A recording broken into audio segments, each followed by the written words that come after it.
Compatriotes. Après le premier pilier que constitue la violence, aujourd'hui nous allons parler du deuxième pilier du système, diviser pour régner. C'est une stratégie qui a toujours été utilisée en Guinée pour conquérir et garder le pouvoir. Et jusqu'à présent, les démocrates guinéens n'ont pas réussi à trouver la parade nécessaire pour faire échec à cette politique de division. Là encore, il faut remonter aux années précédant l'indépendance pour comprendre comment cet élément a été engrainé au sein de l'appareil politique guinéen. C'est au cours des luttes politiques entre le PDG RDA et le BAG au milieu des années 50 que cette stratégie a vu le jour. Le PDG RDA, comme tous les partis d'inspiration communiste et populiste, a vite fait d'identifier l'ennemi à combattre et à abattre. La chefferie traditionnelle avec en première ligne les chefs de canton qui, à leurs yeux, exploitaient les populations à travers la collecte des taxes. Ces derniers lui rendaient bien d'ailleurs ce mépris en désignant le PDG RDA comme un parti de voyous excités et désœuvrés qui ne respectent ni les règles ni l'ordre établi. Voyant le PDG comme un parti dangereux pour l'unité nationale, la plupart des chefs de canton vont jeter son dévolu sur le BAG de Barry Diawado. Il n'en fallait pas plus pour que le PDG RDA colle au BAG l'étiquette de parti féodal et lui déclare une guerre ouverte.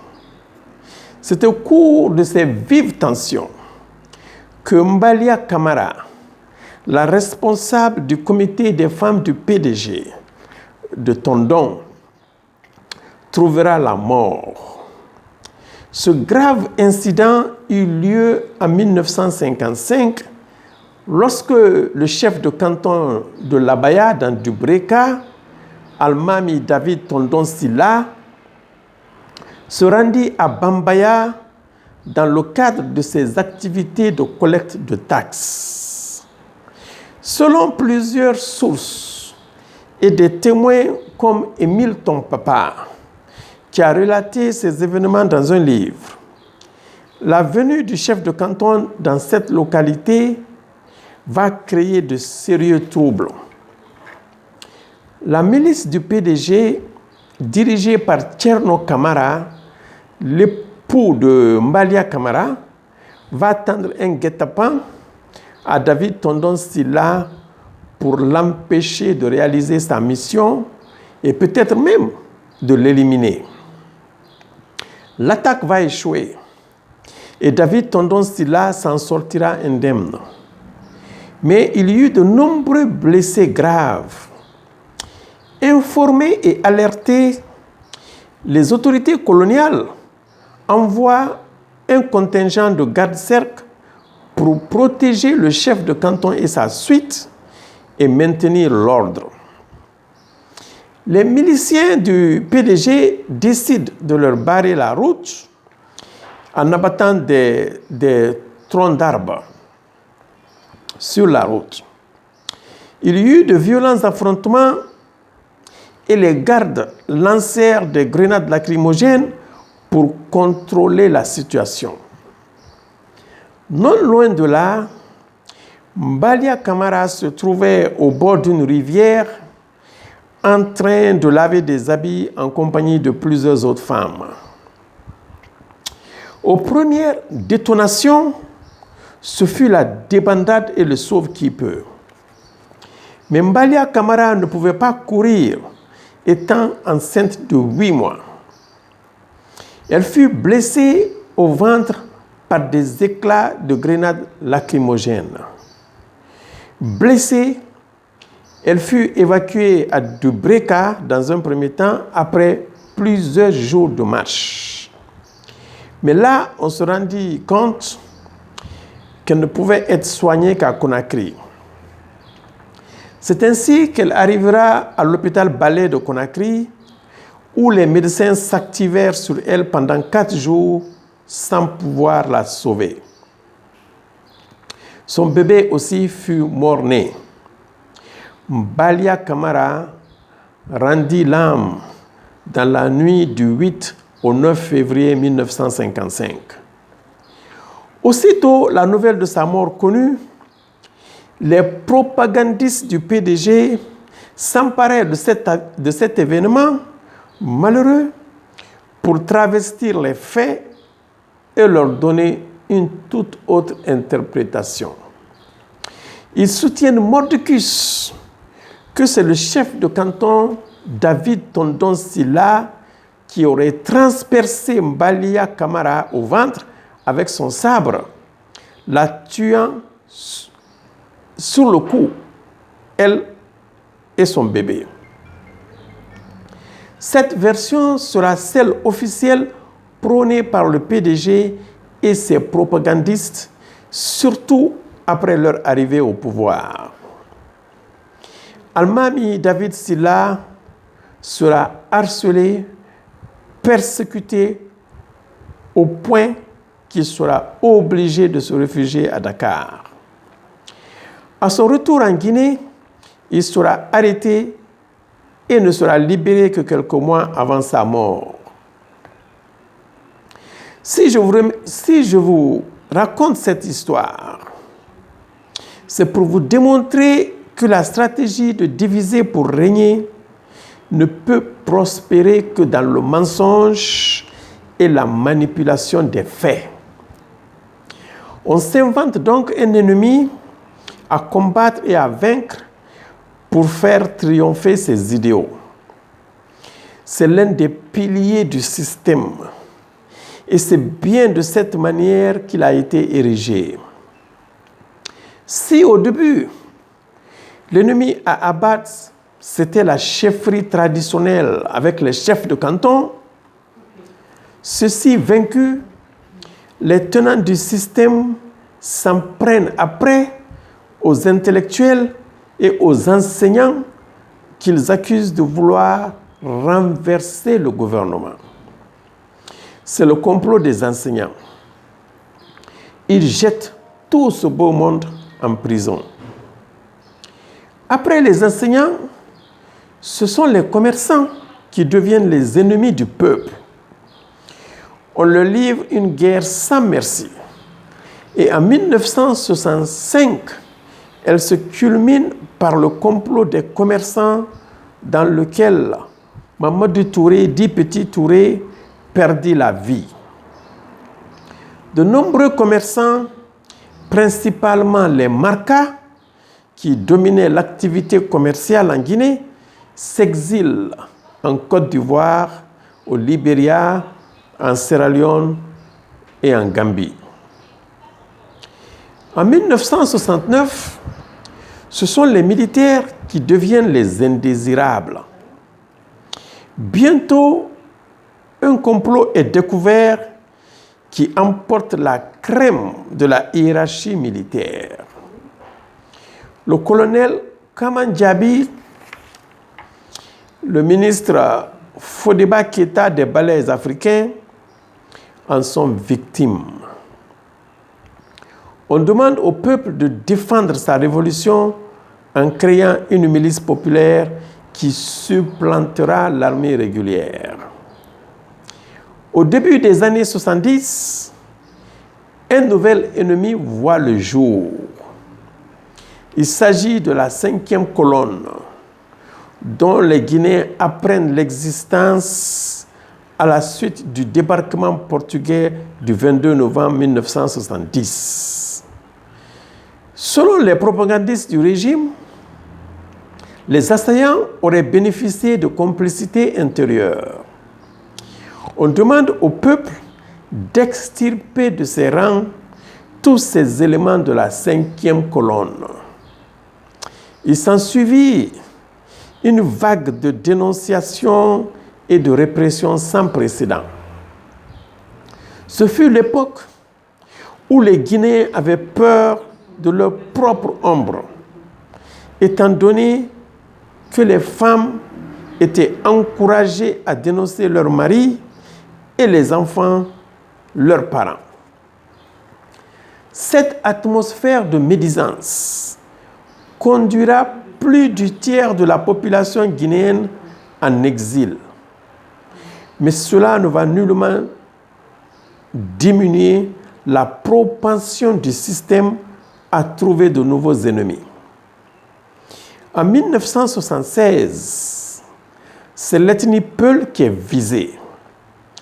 Les autorités dénoncent un complot Peul qui emportera certains des meilleurs cadres du pays, tels que Diallo Telli, ancien secrétaire général de l'OUA.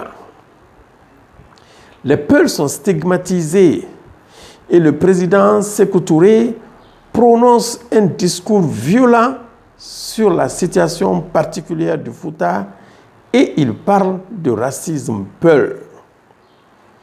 La machine du système s'était emballée et rien ne semblait l'arrêter. C'est seulement la révolte des femmes en août 1977 qui va apporter une certaine embellie à l'hostilité ambiante. Avec l'arrivée des militaires au pouvoir, le système persévère. La violence est toujours de mise et de nouveaux ennemis sont en vue et qu'il faut absolument isoler. Cette fois-ci, ce sont les civils et les Guinéens de l'extérieur qu'il faut garder à distance. Point étonnant, quand on sait que tous les leaders de l'opposition étaient des Guinéens de l'extérieur revenus au pays pour se lancer dans la course au pouvoir. Le refrain des tenants du système qui voulaient à tout prix exclure d'autres Guinéens de la gestion des affaires de l'État était comme suit. Vous n'allez pas rester tout ce temps à l'extérieur et vivre dans le beurre pour venir après nous commander ici. C'est nous qui avions souffert. Néanmoins, tout cela n'a pas empêché un civil guinéen de l'extérieur de s'emparer du pouvoir en 2010.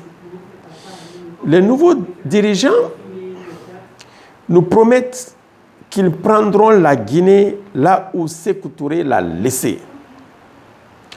On ne saurait mieux dire, car très rapidement, la communauté Peul redevient la cible de toutes les attaques. À l'approche de chaque événement politique d'importance, on entend le nouveau son de cloche des maîtres du système. Le problème, c'est les Peuls. Ce sont les Peuls qui nous fatiguent. Alors, ces derniers devenus indésirables sont stigmatisés et traités d'étrangers. Même leurs droits les plus élémentaires sont violés. Et ils sont soumis parfois aux pires exactions. Des jeunes tabassés, kidnappés, sont conduits en prison où ils croupissent dans des conditions abominables. Des domiciles privés sont envahis par les forces de sécurité qui renversent des marmites et détruisent tout bien matériel qu'elles trouvent sur les lieux. Véhicules, motos, armoires. Des commerçants qui voient leurs magasins incendiés et des éleveurs qui assistent sans le moindre recours au braquage, au massacre de leurs troupeaux. Des cas de viol sur des femmes et des filles sont signalés et le vol de leurs bijoux, argent ou téléphone. Et tous ceux qui sont arrêtés doivent payer de fortes rançons avant d'être libérés. Voilà donc, chers compatriotes, l'une des affres du système que nous subissons depuis plus de 6 décennies maintenant. Les hommes passent, les régimes changent, mais le système demeure. Et ce que nos pères ont subi, nous l'avons subi. Et nos enfants sont en train de le subir. Demain, ce sera certainement le tour de nos grands-enfants.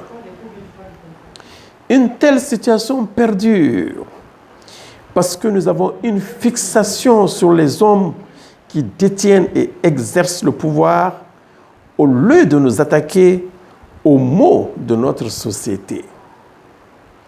Si nous réussissons à démanteler ce système pour le remplacer par un autre, plus juste et plus équitable, vous verrez qu'aucun homme ne pourra désormais faire ce qu'il veut.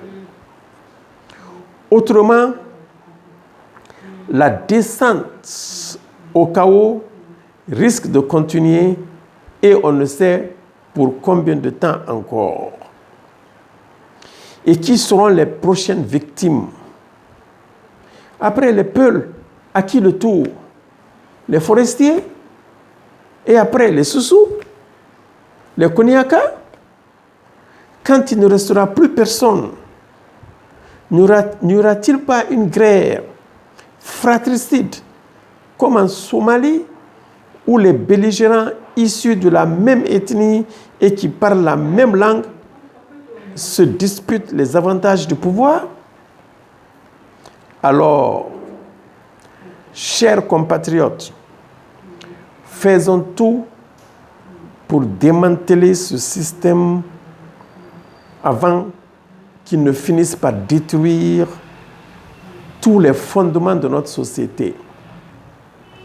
La Guinée était bel et bien une famille unie, soudée et harmonieuse. Mais par la faute de ce système avilissant, nous sommes devenus une famille dysfonctionnelle.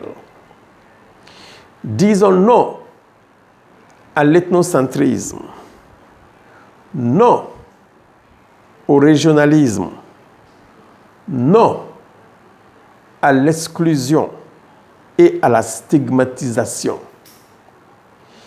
Vive la refondation, vive l'opposition unie, vive la démocratie. Je vous remercie.